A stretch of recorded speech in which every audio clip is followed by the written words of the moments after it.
Good afternoon and welcome everybody. My name is Seven Sky Spelios of Seven Sky Music, and I am sick today, but that is not going to stop me from making a beautiful, wonderful music review on some beautiful, wonderful music.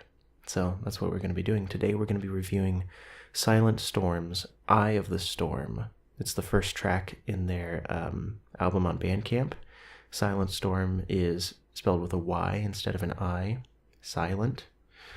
And they reached out to me, apparently metal band, which I'm always open to hearing new genres. Not like I've never heard metal before. In fact, one of my favorite songs is like a Japanese screamo, so that's pretty out there and pretty intense. So yeah, let's get started. Let's listen to some music.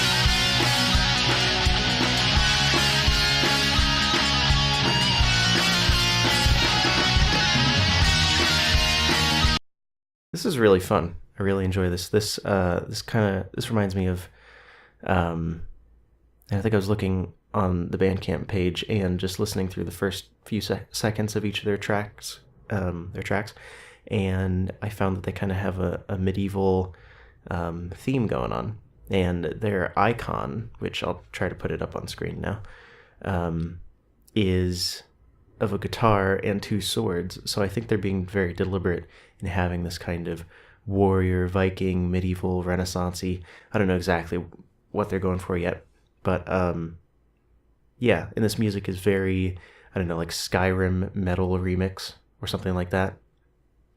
Right now I'd classify it as like heavy rock, but I don't know, there's so many subgenres of things, and well, we'll see what happens. Here we go.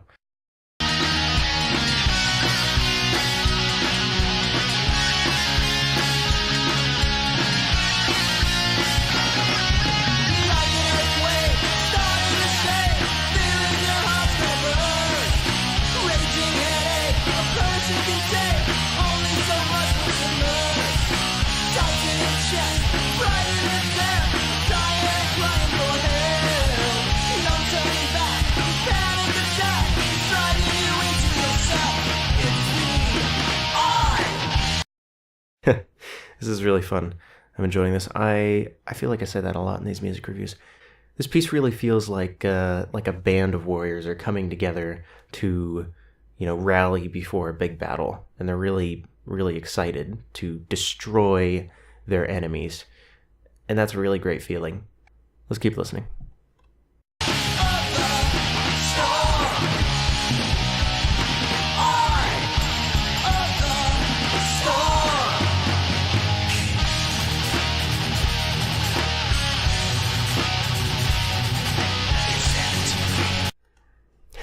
Really fun. I like I'm guessing that's the chorus. The eye of the storm, that kind of thing. That's really fun. As a listener right now, I'm really enjoying the ways the material, the music just kind of ebbs and flows. I haven't really run into anything that makes me go like, oh God, why did they do that? Or anything like that. And I'm excited to hear where the piece goes.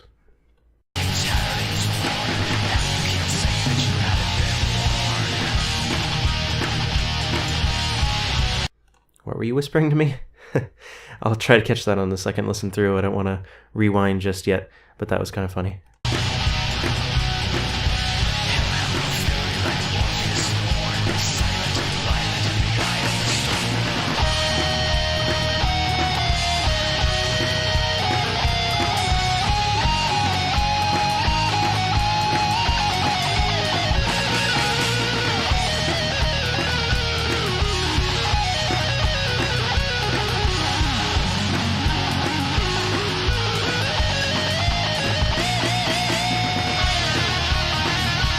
I'm guessing there's two guitarists. That's kind of what it sounds like. There's probably like a lead and rhythm, and they kind of switch off doing their thing and taking charge. So I think there's two soloists here, and we're about to hear the second one. And I think for the first soloist, I'll probably have some comments later, but for now, I would just say, nice job. I like the 6 tuplets towards the end, and yeah, that's definitely something I think all metal guitarists can practice, because you're trying some really difficult stuff a lot of the time. You're trying some really fast kind of stuff, and if you're picking, you're trying to, I don't know what you'd call it, but you're double timing it. So instead of going da da da da da da da da, you're going da da da da da da da, and then da da da da.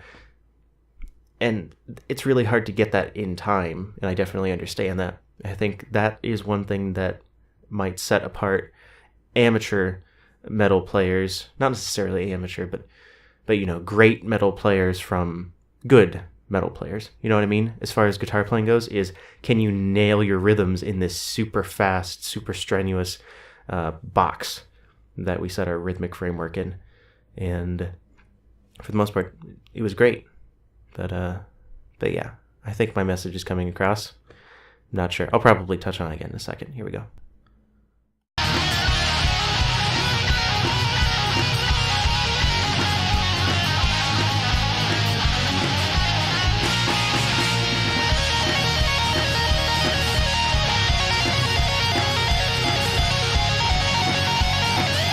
Yeah, so all these triplets, I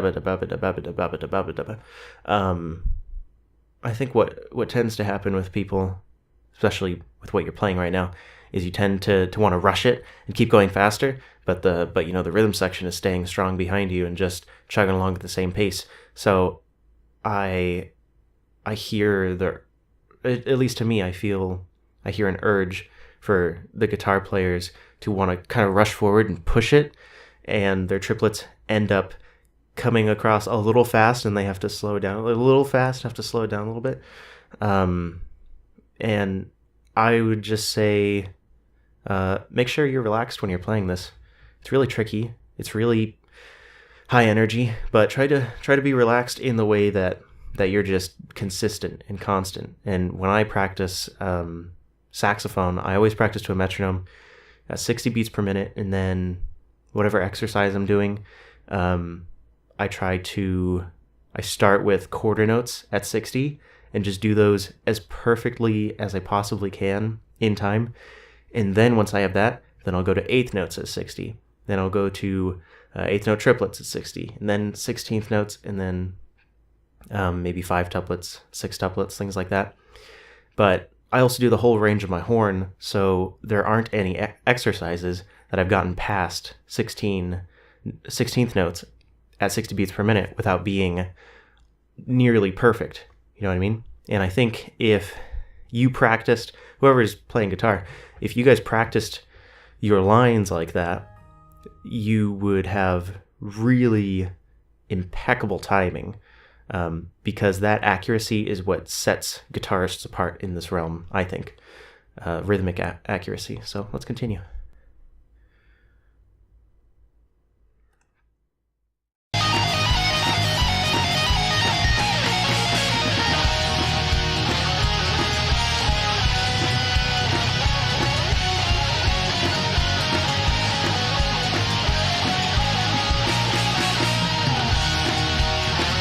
I do have to say that these triplets, these bum bum bum bum, that I've heard now and again, those are really nice. They're a great moment of the band coming together and just punching one out, and then off again, off doing their own things. That's really cool, and it's really great. It kind of reinforces the idea of this foundational structure of like teamwork and rallying and all that kind of stuff, which I feel like the piece is going for. I don't know, because I can't hear the words. Once again, bad at hearing lyrics and stuff, so I apologize for that. But yeah, let's continue.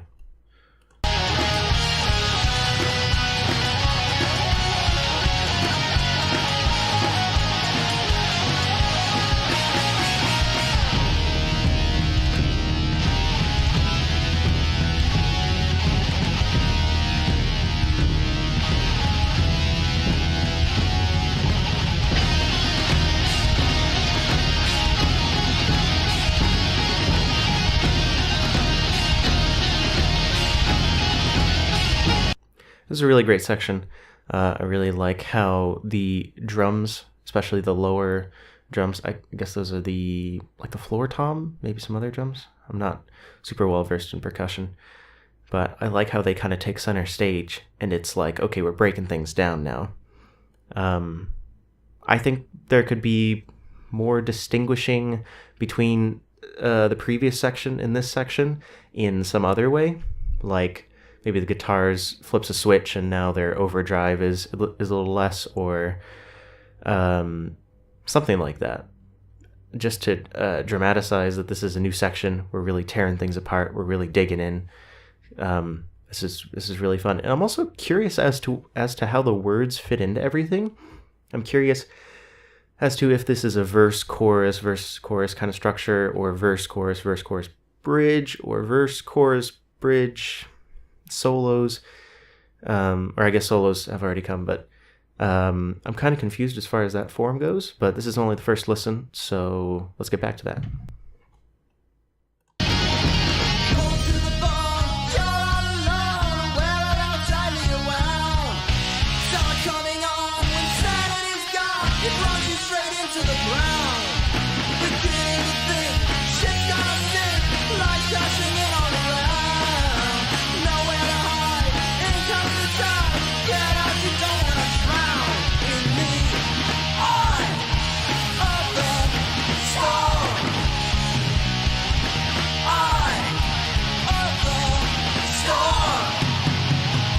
That's really fun. That's really great.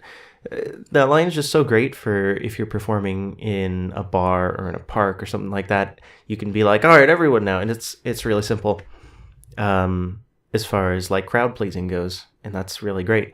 You guys probably want a lot of lines like that. There's so many times I see people are like, all right, come on, sing along now. And it's like a whole paragraph that the audience has to memorize. And it's like, or it's like it's just a sentence, but it's in odd rhythmic places, so you end up with, all right, let's sing along, everybody, and everyone's like, whoa, whoa, whoa, whoa. No one knows how to actually say it properly. But this is, by the time this Eye of the Storm comes back after the solos and the bridge and everything, I think everyone's going to be like, oh yeah, here we are, let's catch on to this line again and sing it with the band, because the first time I wanted to, because it's such a great line, but where am I going with this? Right, let's continue.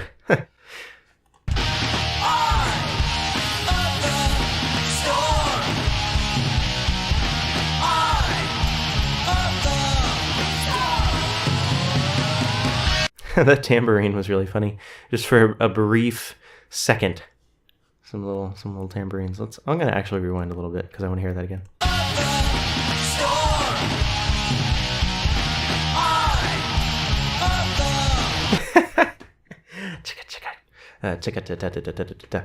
That was really funny. I don't know why that gets me so bad. All these songs, it doesn't matter what I'm reviewing, whether it's dark or metal or whatever, I always find something to laugh about. Not in a bad way. I guess I just like laughing along with things. And it is along with, not laughing because there is a tambourine. I really like that it stands out for a brief second, and I didn't notice it before. Maybe I'll try to pay more attention to if there's a tambourine used sooner than that, but let's continue.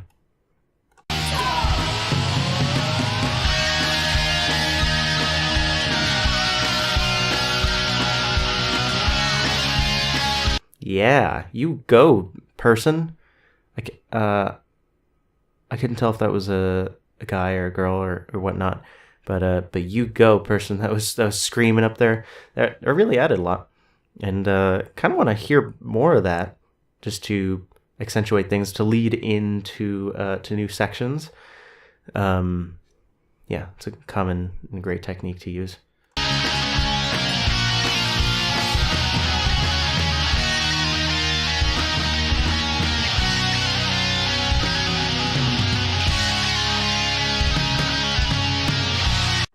Even without looking at the bar on my screen, the timeline, I know that the end is coming because we had this exact same line in the beginning. And that's great. I really like that. You're not trying to add a bunch of new stuff. You're not trying to confuse us. You're just saying, all right, here's the beginning. Sounds like this. Here's the end. Sounds like this. Sound familiar? Of course it does. We're nearing the end. Nice job.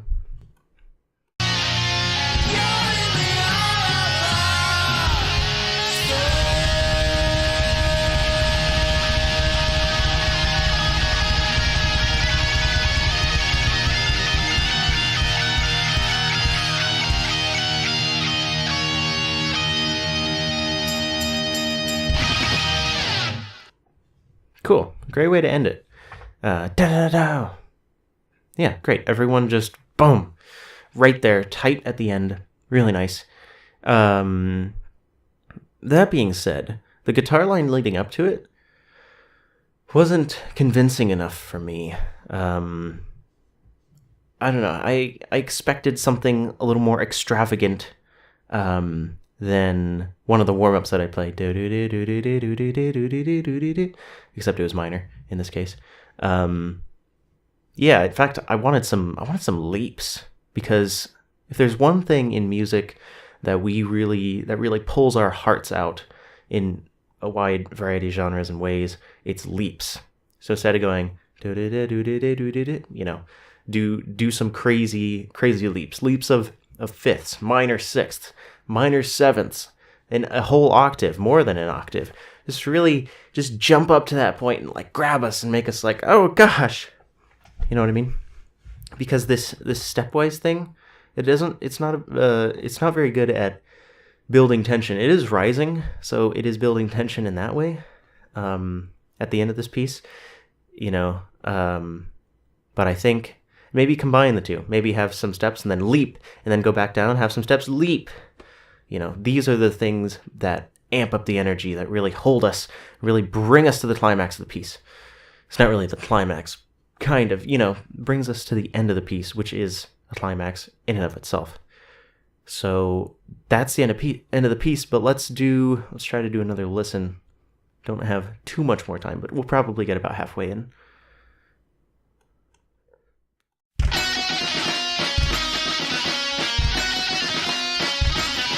Okay, second listen, I do hear the tambourine.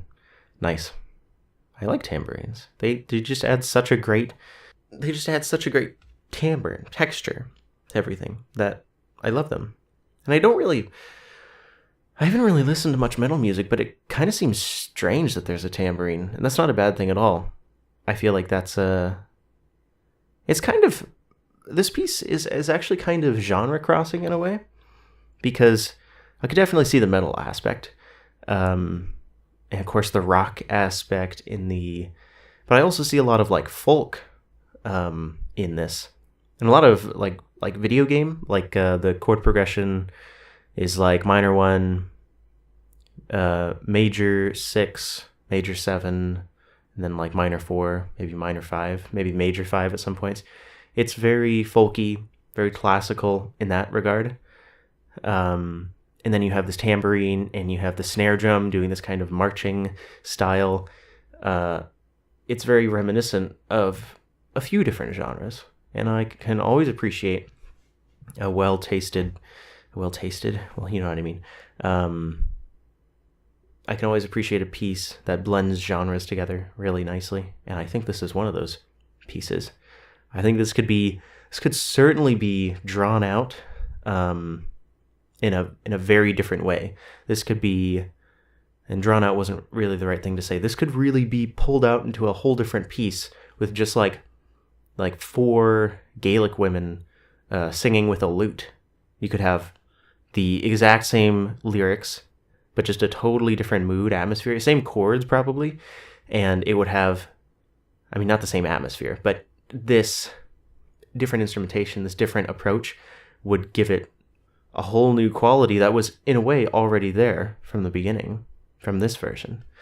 While we're listening again, maybe you want to check out Silent Storm with a Y.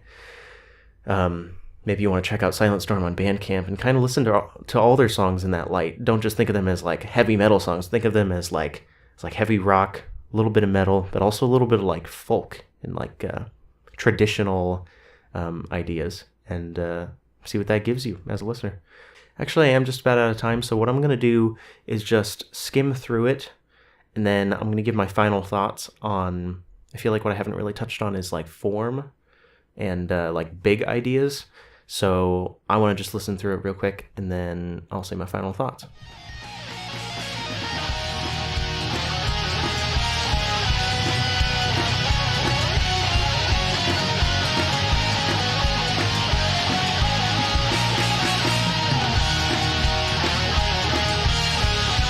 So I'm about halfway through the piece, and so the general kind of form is intro, verse, chorus, then kind of a little bridge-like section, and then we have two solos, and then a sole. And if you don't know, a sole is when people take a solo kind of in unison, and it's normally like one line that they figured out that they're going to play together in unison or in harmony. And I think listening through the second time, I think it would be kind of cool to spread out the solos and the sole. Like, if I remember correctly, Through the Fire and Flames, I think that's a song from like the 90s or something like that, or 2000s or something. And that's a really fun, I guess I'd classify it as metal. That's a really fun piece to listen to, and really fun to watch them just shred. It's crazy. But anyway, I'm pretty sure at some point, and I might be thinking about a different piece, although that is a fantastic song. But the point I'm getting at is, consider maybe adding another verse and separating the solos and the sole, because as of now it's kind of like, I did this, now we're doing this, and it sounds like a good concept, but I think the thing is, guitarist A takes a solo that is 2 times longer than I would think it would have been, and that's just me. And then guitarist B does the same thing, so it's a really long solo section altogether, like 32 bars or something like that. And then after this really great adventure, we go into another adventure. And at the end of the day, it's all up to your taste. But maybe just try putting another chorus and verse in there. And I think there's only 2 choruses. I think there's only 2 verses and choruses in the piece. So maybe it would be a good idea for gigging's sake to have a little longer pieces, to just add in another verse and chorus, or just chorus, and then have the sole come in and take us away again. You know, it's kind of like maybe don't show all your. It's up to you, but basically don't necessarily show all of your cards so soon.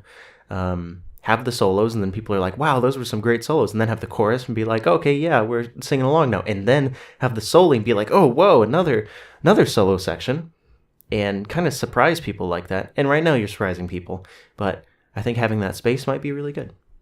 Might be terrible. Might be the worst decision you've ever made in your lives, but probably not. Anyway, let's continue.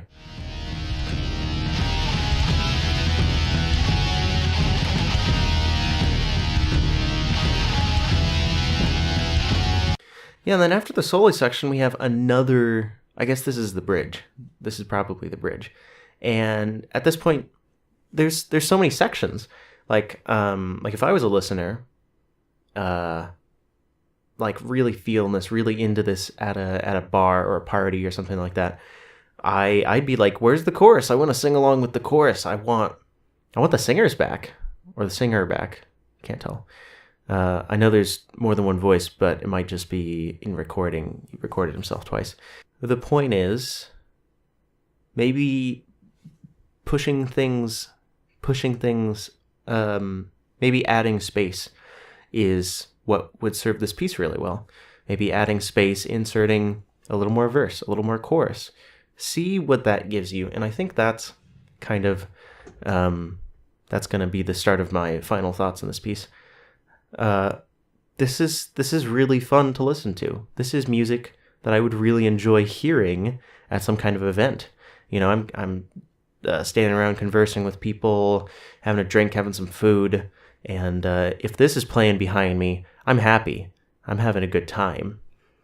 And yeah, and from looking at it like that, it's perfect in that way. But if we start to look at it from a compositional standpoint, I think there's things that can make it even better than it already is. And nothing that I've mentioned I think is like 100% have to do, but things that I feel might help things. And I also want to compliment the logo. I really like it, Silent Storm's logo. So look up Silent Storm on Bandcamp right now and YouTube. And this has been... And I want to thank Silent Storm for giving me the opportunity to review one of their pieces. They didn't tell me exactly which piece to review. I just decided one of them from their, I think, latest album. Not sure. I'm not sure how many albums they have, if it's more than one. But yeah, that's going to do it for this episode of Seven Sky Music Reviews. If you enjoy, be sure to check out the YouTube channel that this is on, Sevenadventure. And wish me luck because I am still sick. Hope you're all having a fantastic evening, and I'll see you all in the next one. Have a good night.